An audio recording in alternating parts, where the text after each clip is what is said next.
এবং কাবিল তারা দুইজনে কুরবানি দিয়েছিল। আল্লাহ বলেন একজনেরটা কবুল করেছে আর অপরজনেরটা কবুল করি নাই। আওয়াজ দিয়ে বলবেন আল্লাহ কারটা কবুল করছে বলেন? হাবিলেরটা। মারহাবা। তাহলে আল্লাহ কারটা কবুল করছে বলেন? হাবিলেরটা কবুল করছে, কাবিলেরটা কবুল করে নাই। কেন করে নাই? খেয়াল করেন আয়াতের শেষে আল্লাহ বলেন ইন্নামা ইয়াতাকাব্বালুল্লাহু মিনাল মুত্তাকিন। আল্লাহু আকবার বলেন। আল্লাহ রাব্বুল আলামিন বলেন নিশ্চয় ওই মানুষগুলোর কুরবানি কবুল হয় যারা হলো মুত্তাকি। যারা কি বলেন? যারা মুত্তাকি। হাবিল এবং কাবিল দুই ভাই কুরবানি দিয়েছিল ঠিক, আল্লাহ তাআলা কাবিলেরটা কবুল করে নাই, হাবিলেরটা কবুল করছে। ও ভাই, এই কবুল হওয়া না হওয়া থেকে নিয়ে শুরু হলো মারামারি। আল্লাহ পরে আয়াতে ঘোষণা দিয়েছেন ইন্নামা ইয়াতাকাব্বালুল্লাহু মিনাল মুত্তাকিন। যখন হাবিলেরটা আল্লাহ কবুল করছে, কাবিলেরটা কবুল করে নাই। এবার কাবিল যে কথাটা বলছিল আল্লাহ তাআলা সেই কথা কোরআনের ভাষায় বলছেন। কাবিল বলছিল ক্বালা তুলান্না, ভাই তোমাকে আমি হত্যা করবো। কি করবো? হত্যা করবো। এবার হাবিব তার প্রশ্নের উত্তরে বলছিল ইন্নামা ইয়াতাকাব্বালুল্লাহু মিনাল মুত্তাকিন। ও ভাই, কেন হত্যা করবা? আমাকে কেন হত্যা করবা? কাবিল বলে তোমারটা কবুল হয়েছে, আমারটা হয় নাই। এবার হাবিব বলে ও ভাই, এখানে আমার কোনো দোষ নাই।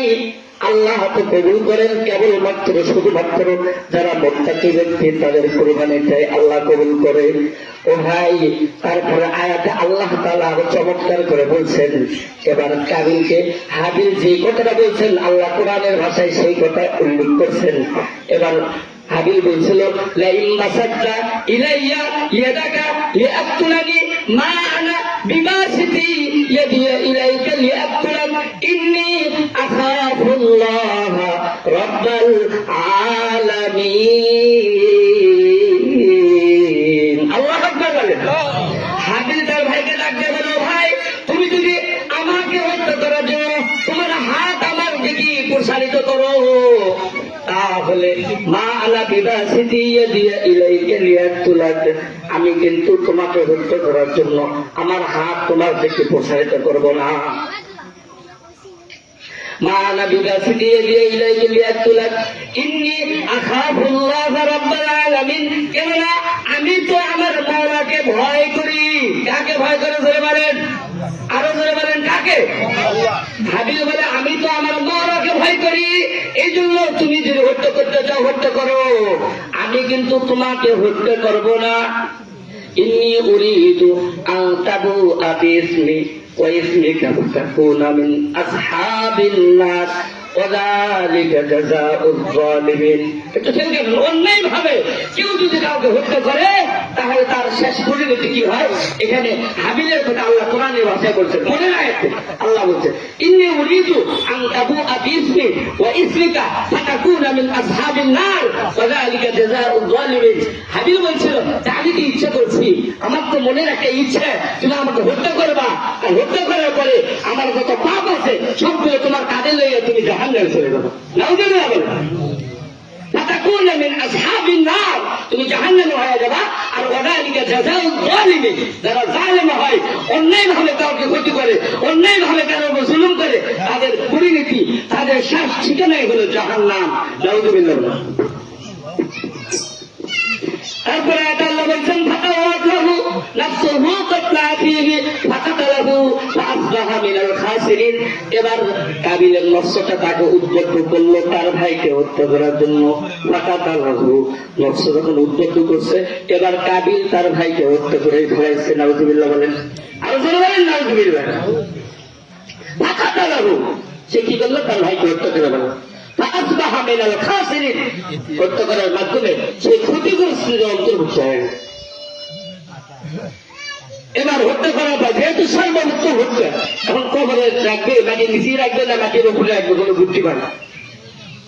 আল্লাহ কাটটা দেখছে। আল্লাহ পরে হাতে বলে ফাবাসাল্লাহু গুরাবান ইয়াবহাসু ফিল আরদি লিউরিয়াহু কাইফা ইউওয়ারি সাওআতা আখি ফাআসবাহা মিনান নাদিমিন। আল্লাহ আকবার বলেন, আরেকটু জোরে বলেন আল্লাহ আকবার। আল্লাহ রাব্বুল আলামিন কাঠ পাঠাইলেন, কাঠ এসে এবার জমিনে খনন করা শুরু করলো। যেই জমিনে খনন করা দিয়ে কাবিল বুঝতে পারলো যে আমার ভাইকে জমিনের নিচে রাখতে হবে। এবার কাঠ থেকে শিক্ষা নিল, বড় পণ্ডিত কিন্তু শিক্ষা নিল কার কাছে?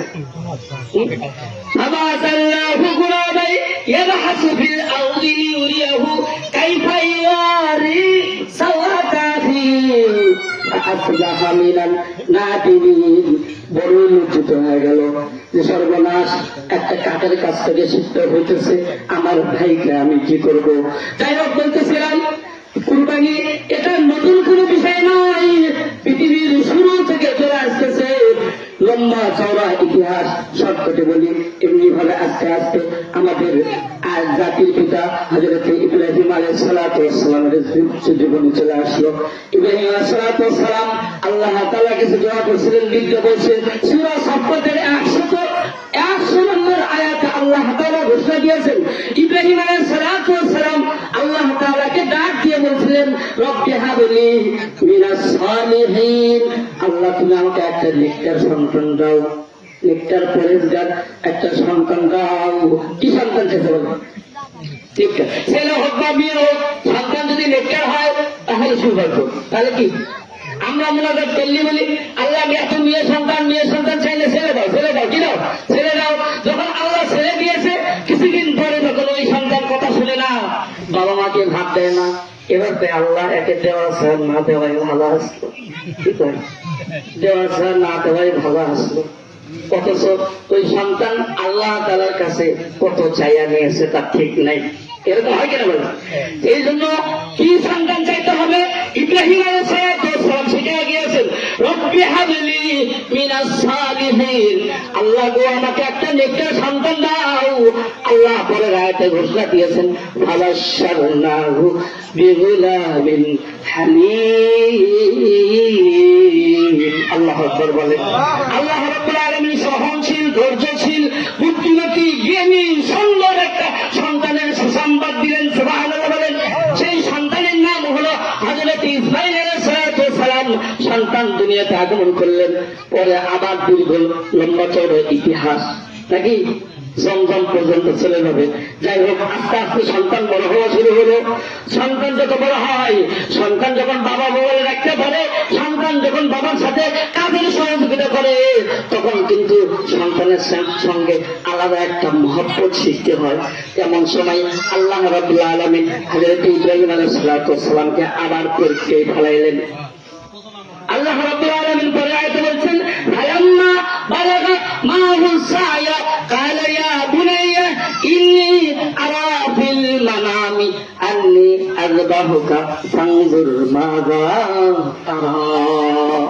হযরত ইসমাঈল আলাইহিস সালাম যখন বালেগ হওয়ার নিকটবর্তী হইল, বাবার সাথে চলাফেরা করতে পারে, বাবার কাজে সহযোগিতা করতে পারে, এমন সময় আল্লাহ রাব্বুল আলামিন হযরত ইব্রাহিম আলাইহিস সালামকে প্রিয় বস্তু কুরবানি করার জন্য আদেশ করলেন। যাই হোক, এই আদেশের পরে একদিন দুই দিন যাওয়ার পরে এমনি ভাবে ইব্রাহিম আলাইহিস সালাম নিজের প্রিয় সন্তানকে কুরবানির জন্য নেই চললেন। নেই চললেন।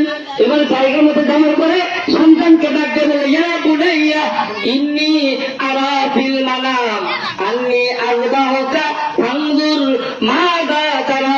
আমার প্রিয় ছেলে, ইন্নী আরা ফিল মানাম, আমি স্বপ্নের মধ্যে দেখলাম আমি তোমাকে জবাই করতেছি। ফানজুর মাযা তারা, এই ব্যাপারে তোমার মতামত কি বলো? বলতে পারেন, হুজুর আল্লাহর আদেশ, এখানে সন্তানের মতামতের কি দরকার? ও ভাই, ভবিষ্যতে নবী হবেন, কে হবেন? ইসমাঈল আলাইহিস সালাম কি হবেন বলেন? ভবিষ্যতে নবী হবেন, তাকে একটু পরীক্ষা করা দরকার। এই জন্য তাকে বলতেছে, ফানজুর মাযা তারা, আমার প্রিয় ছেলে, বলো কুরবানির ব্যাপারে তোমার কি মতামত? এবার সন্তান কি উত্তর দেয় একটু চিন্তা করে দেখে। قال يا أبت افعل ما تؤمر ستجدني إن شاء الله من الصابرين। আল্লাহু আকবার। সন্তান ডাক দিয়ে বলে, হে আমার পিতা, ইয়া আবা ইফআল, হে আবা হে আমার পিতা ইফআল, আপনি করুন, আমর আপনি করুন, আল্লাহ যা আদেশ করছে আপনি তাই করেন, সাতাবিদুনি ইনশাআল্লাহু মিনাস সাবিরিন, আপনি আমাকে ধৈর্যশীলদের অন্তর্ভুক্ত পাইবেন। যাই হোক, পিতামাতা যখন একমত, উভয় রাজি হয়ে গেছে। এবার জবাই করার পরিস্থিতি, রাস্তার মধ্যে কি ঘটেছে আর বলবো না, জবাই করা পরিস্থিতি হয়ে গেছে। শেষ সময়ে ইসমাঈল আলাইহিস সালাম বাবাকে ডাক দিয়ে কিছু নসিহত করে, কিছু ওসিয়ত করতেছে বাবাকে। ও বাবা, বাড়ি থেকে আসার সময় আমার মাকে আমি সালাম দিয়ে আসতে পারি নাই গো। আপনি যদি বাড়িতে বলতেন তাহলে মা জননীর কাছে শেষ বিদায়টা নিয়ে আসতে পারতাম গো বাবা।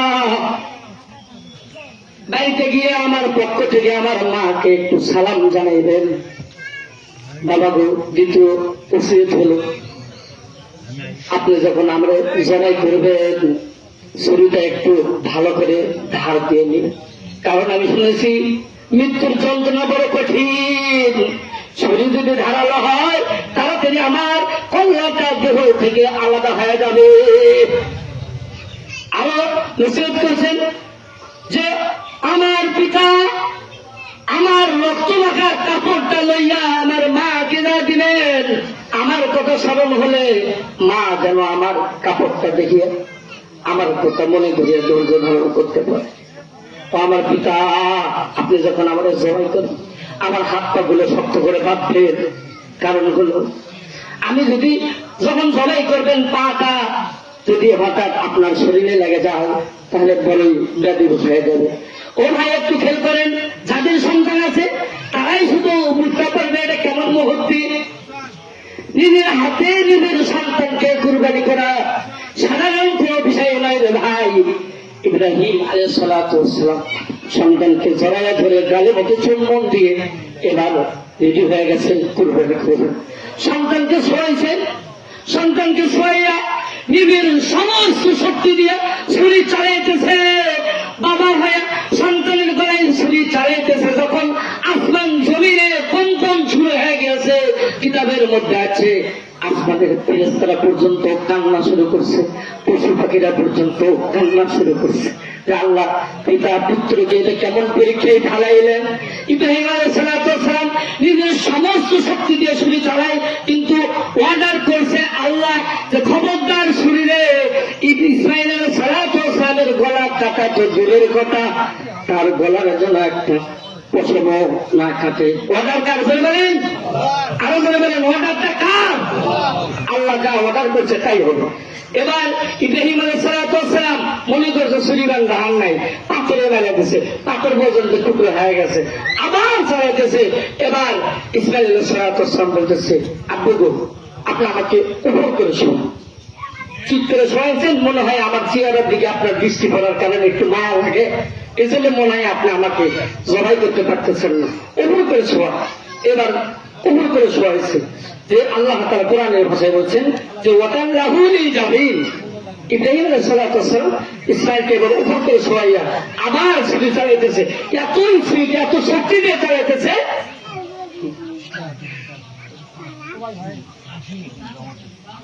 নামাজের সময় হয়ে চলে যাচ্ছে, এবার উপর করে চালাইতেছে।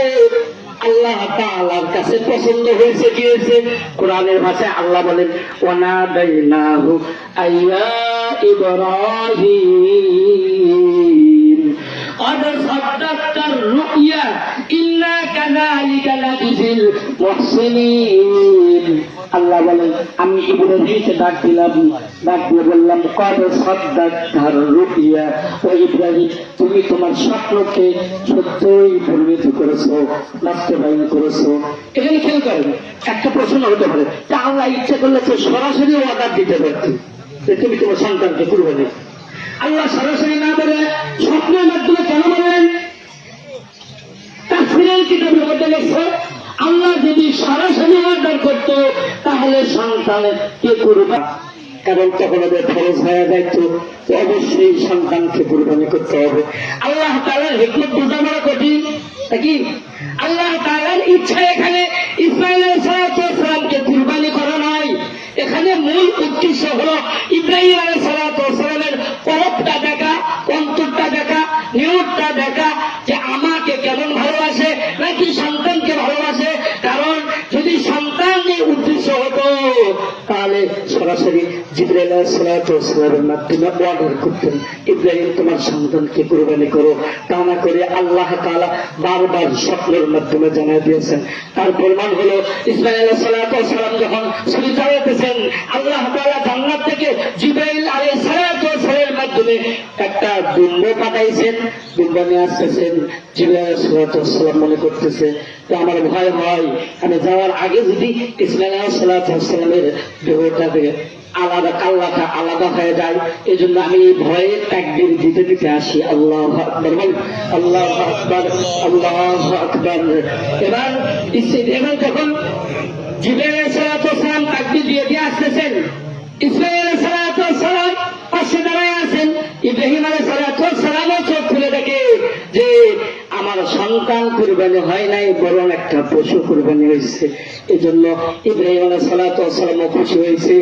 তো ভাই, এটা তো কেমন মুহূর্ত রে ভাই, নিজের সন্তানকে ফিরে পাওয়া কত আনন্দের একটা বিষয়। এই সময় নিজের সন্তান, এই ছোট ছোট বাচ্চা, কথার কথা যদি হারায় যায়, হঠাৎ যদি বাইরান মনের মধ্যে কেমন আবেগ হয়। আর সেখানে তো নিজের সন্তানকে জবাই করার জন্য লেগে গেছে, চোখটা খুলে দেখ সন্তান পাশে দাঁড়ায় আছে, একটা পশু কুরবানি হয়েছে। এবার খুশি হয়ে বলে লা ইলাহা ইল্লাল্লাহু আল্লাহু আকবার। ইসমাইল আলাইহিস সালাম খুশি আমরা আল্লাহু আকবার ওয়া লিল্লাহিল হামদ। এই তিন দিনের সমন্বয়ে এবার আল্লাহ তাআলা তাকবীরে তাশরিক। আর এটা এত পছন্দ করছে যে আল্লাহ তাআলা প্রত্যেক মুসলমান, পুরুষ হোক বা মহিলা হোক, এই যে জিলহজ মাসের ৯ তারিখে ফজর থেকে নিয়ে 13 তারিখ আসর পর্যন্ত ছেলে হোক বা মেয়ে হোক, প্রত্যেক ফরজ নামাজের ঘরে ঘরে পড়ুক বা মসজিদে পড়ুক, একা পড়ুক বা জামাতের সাথে পড়ুক, একবার করে তাকবীর পড়া ওয়াজিব করে দিয়েছেন। ছেলেরা উচ্চ আওয়াজে পড়বে আর মেয়েরা চুপে চুপে পড়বে। এটা এত পছন্দনীয় হচ্ছে। যাই হোক ভাইরা আমার, যদি সেই সময় ইসমাইল আলাইহিস সালাম কুরবানি হতেন, তাহলে বলেন তো আজকে কত কঠিন পরীক্ষা হতো, কত সন্তানকে হারাইতে হতো। আল্লাহ রাব্বুল আলামিন আমাদের জন্য সহজ করে দিয়েছেন যে ভাই শুধু পশু কুরবানি দিব, তারপরেও অন্য অন্য নবীর শরীয়তের মতো না। সেই জামানায় তো যেটা কুরবানি দিত পাহাড়ে রেখে আসতো, যাত্রা কবুল হতো, আসমান থেকে আগুন এসে পুড়ে দিত। যাত্রা কবুল হতো না, তার কাছে কেউ ভয় পেয়ে যেত না, আল্লাহ নারাজ। কিন্তু আল্লাহ তাআলা কবুল হওয়া না হওয়া আমাদেরটা উচ্চ রাখছে, গোপন রাখছে। কারণ কি, আমরা হলাম কুনতুম খায়রা উম্মাহ, সর্বশ্রেষ্ঠ উম্মত। আমাদেরটাও যদি এমন হয় তাহলে তো একই হয়ে গেল, কি একই হয়ে গেল। কুরবানি আপনিও দিচ্ছেন, আমিও দিছি, আপনারটা আসমান থেকে আগুন এসে পুড়ে গেছে, আমারটা দেয় নাই। আপনার জীবনে আমার কাছে নামাজ পড়বেন বল, কথা বলেন, আপনার পারলো না করলো, আল্লাহ গোপন রাখছে। এটা আমাদের সৌভাগ্য, আমরা হলো শেষ জামানা শেষ। আর সেই জামানায় কুরবানি দিয়ে তারা খাইতে পারছে না। আর আল্লাহ তাআলা আমাদের খাওয়ার মতো কি দিয়েছে, অনুমতি দিয়েছে, সুযোগ দিয়েছে। আল্লাহ চাই শুধু আমাদের অন্তরটা, কলকটা চাই। নবীজি বলছেন ইন্নাল্লাহা লা ইয়ানজুরু ইলা সুওয়ারিকুম ওয়া আমওয়ালিকুম ওয়ালাকিন ইয়ানজুরু ইলা কুলুবিকুম ওয়া আমালিকুম। আল্লাহ তাআলা তোমাদের চেহারার দিকে তাকাবেন না, আল্লাহ তাআলা তোমাদের ধন সম্পদের দিকে তাকাবেন না। ওয়ালাকিন ইয়ানজুরু ইলা কুলুবিকুম, আল্লাহ শুধু তোমাদের অন্তরটা দেখবেন। ওয়ালাকিন ইয়ানজুরু ইলা কুলুবিকুম ওয়া আমালিকুম, এবং আমলটা দেখবেন। আল্লাহ কি চাই বলেন? অন্তর। কি চাই বলেন? তাহলে আমরা যারা কুরবানি দেব, আমাদের নিয়তটা এখনো সহি করি, কি করি? বিশেষ করে যারা শরীকানে কুরবানি দিচ্ছেন, একটু খেয়াল করেন, বিশেষ করে যারা শরীকানে কুরবানি দিচ্ছেন, আগে বসা উচিত ছিল, এখনো সময় আছে।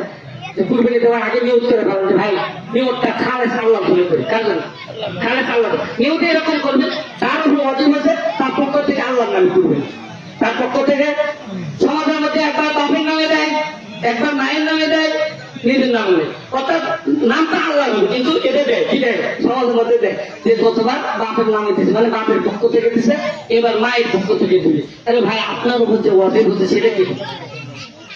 যার উপর অজীব হবে তার পক্ষ থেকে আল্লাহর নামে দেওয়া হবে, বুঝলেন নাই? হ্যাঁ, আপনি এটা দেওয়ার পরে যদি বাপের নামে মায়ের নামে দেন, ওগুলোর মতো হিসেবে তার পায়ে দেবে। আর আপনার পক্ষ থেকে না দিয়ে বাপ মায়ের পক্ষ থেকে দিলে আপনার ওয়াজিব আপনার উপর থেকে যাবে। এক সংসারে 5 জন খায়, শেষ সময় এক সংসারে কয়জন খায়? 5 জন খায়। 5 জনের যদি আলাদা আলাদা গ্যাস থাকে, 5 জনের কি আছে? আলাদা আলাদা গ্যাস থাকে। এখন সবাই মিলে টাকা দিয়ে বাপের নাম পক্ষ থেকে পরিবারে দিচ্ছে। কি দিচ্ছে? কয় আমরা তো এক পরিবারে খাই। আরে ভাই এক পরিবারে খান, আপনার